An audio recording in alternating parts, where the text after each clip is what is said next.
जब भी हम किसी बिजनेस को शुरू करने की बात करते हैं तो उसमें हमें प्रॉफिट तो हो सकता है पर उसमें लॉस होने के चांसेस भी होते हैं।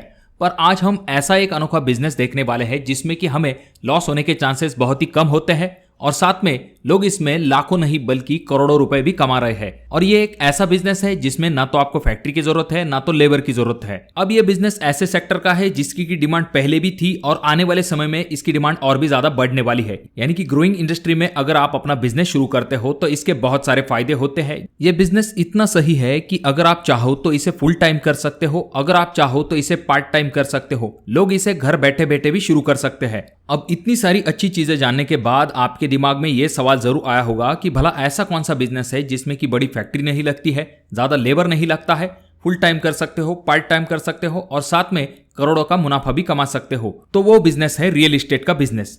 अब रियल एस्टेट के बिजनेस के बारे में सुनने के बाद कुछ लोग वीडियो को छोड़ के चले जाएंगे क्योंकि उन्हें ऐसा लगता है कि सिर्फ और सिर्फ ज्यादा पैसे होने पर ही वो रियल एस्टेट का बिजनेस शुरू कर सकते हैं। अब यहाँ पर दिक्कत ये होती है दोस्तों कि कुछ लोगों को इसके बारे में पूरी जानकारी नहीं होती है। इसी वजह से उन्हें ऐसा लगता है कि जब हमारे पास लाखों करोड़ों रुपए होंगे तब जाकर ही हम इस बिजनेस को शुरू कर सकते हैं और इससे मुनाफा कमा सकते हैं, क्योंकि जनरली आसपास वो यही चीजें देखते हैं और उन्हें लगता है कि ये बिजनेस इसी तरह से किया जाता है। पर आज का ये जो वीडियो है ये आपकी आंखें पूरी तरह से खोल देगा, क्योंकि हम वीडियो में ये देखेंगे कि इस बिजनेस को किस तरह से किया जाता है और आखिर में हम ये भी देखेंगे कि बिना लागत के भी आप किस तरह से इस बिजनेस में लाखों से लेकर करोड़ों रुपए तक कमा सकते हो। तो ऐसी महत्वपूर्ण जानकारी के लिए आपको ये वीडियो पूरा जरूर देखना पड़ेगा और चैनल पे अगर आप लोग नए आए हो तो चैनल को जरूर सब्सक्राइब कीजिए, क्योंकि आपके बिजनेस रिलेटेड वीडियोस आपको इस चैनल पे जरूर मिलते रहेंगे जो कि आपके बहुत काम में आ सकते हैं। तो अब हम स्टेप बाय स्टेप जानते हैं कि किस तरह से आप रियल एस्टेट का बिजनेस शुरू कर सकते हो। सबसे पहली चीज तो आ जाती है कि आपको ये पता होना चाहिए कि रियल एस्टेट के कौन कौन से टाइप्स होते हैं।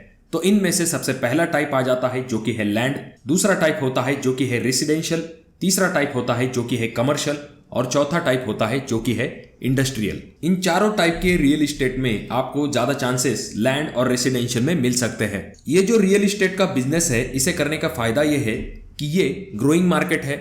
दूसरा फायदा ये है कि रियल एस्टेट की जो डिमांड है वो दिन ब दिन इंक्रीज हो रही है। जैसा कि हम सब जानते हैं कि जो प्लॉट्स के या फिर जो जमीन के रेट है वो दिन ब दिन बढ़ते जाते हैं। अगला फायदा यह है कि लो एंट्री बैरियर है, यानी कि आपको इस बिजनेस को शुरू करने में ज्यादा दिक्कत नहीं होती है। और चौथा सबसे बड़ा फायदा यह होता है कि इसमें जो मार्जिन है या फिर जो रिटर्न्स है वो अच्छे खासे होते हैं, क्योंकि जैसा हम हमारे आसपास देखते हैं जो रेगुलर लोग हैं वो भी अपना पैसा रियल एस्टेट में इन्वेस्ट करते हैं, क्योंकि जाहिर सी बात है उन्हें भी अच्छे खासे रिटर्न्स मिलते हैं। इस बिजनेस को करने का पहला टाइप यह होता है कि जिसमें आप बहुत ही बड़े प्लॉट को परचेस करते हो, जितना पॉसिबल हो सकता है उतने कम दाम पे। उसके बाद उस प्लॉट का लेआउट किया जाता है जिसमें कि छोटे छोटे प्लॉट्स बनाए जाते हैं। एग्जांपल के लिए 1000 स्क्वायर फीट या फिर 1500 स्क्वायर फीट के आसपास।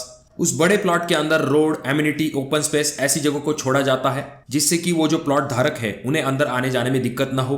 और उन प्लॉट के डॉक्यूमेंट्स क्लियर करने के बाद उस प्लॉट को सेल किया जाता है। अब ये जो पहला स्टेप है इसमें आपको ज्यादा पैसों की आवश्यकता होती है, खास करके लैंड परचेस करने के लिए, डॉक्यूमेंट्स क्लियर करने के लिए, लेआउट ऐसी चीजों के लिए। साथ में आपको मार्केटिंग भी करनी पड़ती है।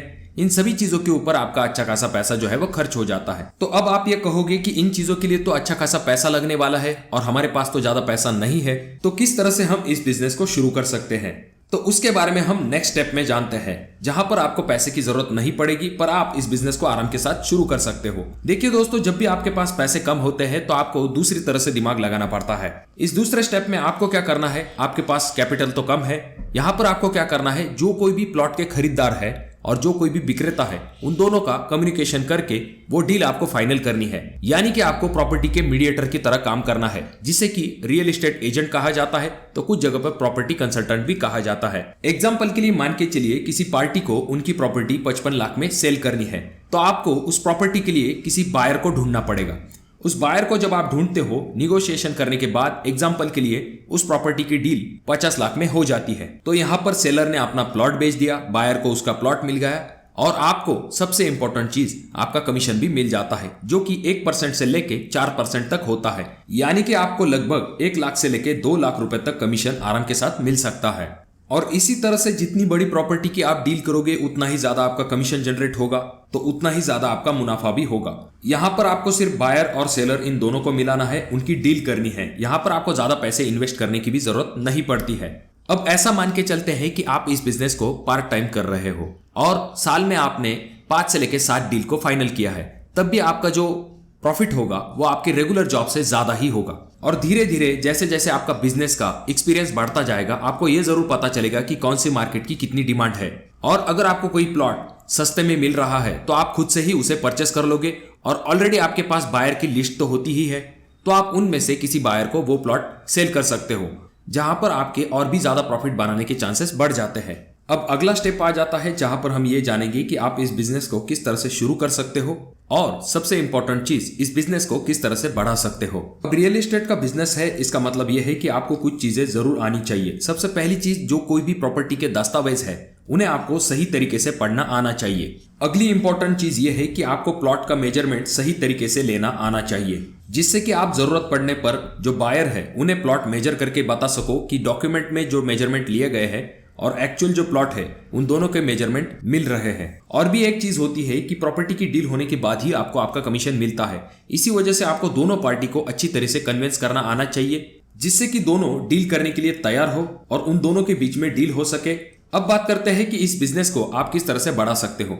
अब शुरुआती वक्त में चीजें इतनी आसान नहीं होती है। शुरुआती वक्त में मार्केट में आपको बहुत सारे लोग पहचानते नहीं है, पर धीरे धीरे जिस तरह से आप काम करते जाते हो और आपका एक्सपीरियंस बढ़ता है, उसी तरह से बाकी लोगों को भी पता चलता है कि आप प्रॉपर्टी में डील करते हो, और धीरे धीरे आपके तरफ उनकी इंक्वायरी आना शुरू होती है। कुछ लोग आके आपको ये बताएंगे कि उनका प्लॉट सेल के लिए है, उनको एक बायर ढूंढ दीजिए। और कुछ लोग आपसे ये कहेंगे कि हमें, अगर आपके पास कोई प्लॉट्स है तो उन्हें हमें जरूर दिखाइए।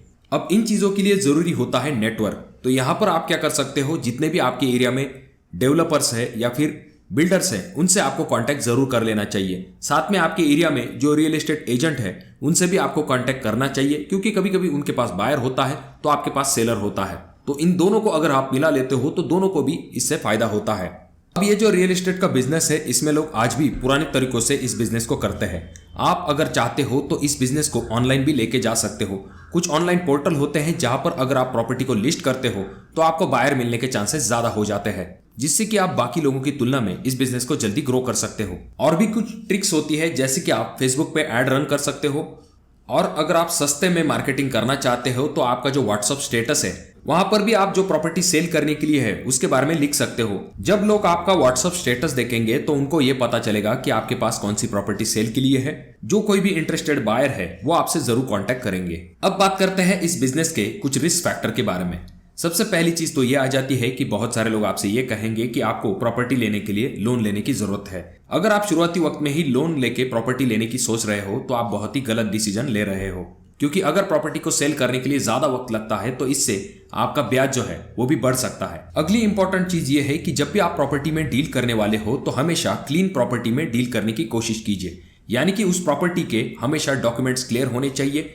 जो एग्जैक्टली मेजरमेंट बताए गए हैं डॉक्यूमेंट्स पे, उसी तरह से मेजरमेंट आपको प्लॉट पे भी मिलने चाहिए। इससे होता यह है कि जो बायर और सेलर आपके पास है वो आप पे ट्रस्ट करते हैं, जिस वजह से आपका मार्केट में नाम भी अच्छा होता है। और हमेशा ये कोशिश कीजिए जहां पर मार्केट ग्रो होने वाला है वहां पर ज्यादातर डील करने की कोशिश कीजिए, क्योंकि वहां पर प्रॉफिट होने के चांसेस भी ज्यादा होते हैं। और कुछ जगह ऐसी भी होती है जहां पर ज्यादा शोर शराबा होता है, पोल्यूशन होता है, तो ऐसी जगह पर ज्यादा डील करने की कोशिश मत कीजिए, क्योंकि वहां पर बायर ढूंढ पाना बहुत ही मुश्किल होता है। तो अगर आप इन बातों का ध्यान रखोगे तो रियल एस्टेट के बिजनेस में आप अच्छे खासे पैसे जो है उन्हें कमा सकते हो। और हाँ, अगर आप जानना चाहते हो किसी और बिजनेस आइडिया के बारे में तो कमेंट बॉक्स में कमेंट जरूर कीजिए। तो अगर आपके कोई सवाल है तो कमेंट बॉक्स में कमेंट जरूर कीजिए।